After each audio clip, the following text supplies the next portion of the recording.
Ning bag-uhay lang, nagpahigayon nag-inspeksyon si DPWH Secretary Manuel Bunuan, kauban si Undersecretary Emil Sadain, Minda Chair Secretary Leo Magno ug mga opisyal sa DPWH sa nagpadayon nga konstruksyon sa Davao River Bucana Bridge Project.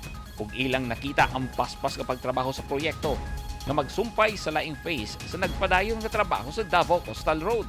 Sa unang report, gilaumang mahuman ang proyekto sa katapusan ning tuig 2025. Apan karong Nobyembre 2025 na daay kini pwedeng maagian og sakyanan. Sumala sa mga opisyal sa DPWH, gikatakdang mahuman ang bridge deck connection sa sunod bulan kun sa Hunyo 2025. Ang bridge deck connection gilangkuban sa pagtaod sa girder, beams ug ang roadway surface. Ang 1.34-kilometer Davao River Bridge Project gipondohan og 3.126 billion pesos. Ilawom sa Official Development Assistance nga grant gikan sa gobyerno sa People's Republic of China. Apil sa mga features sa tulay, ang 480.20-meter extra dose design.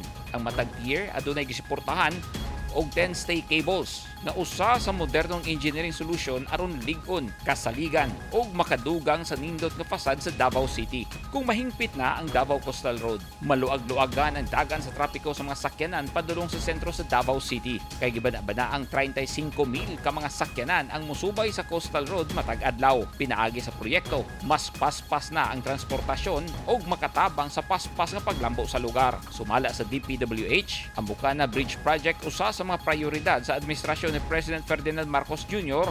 sa iyang Build Better More program.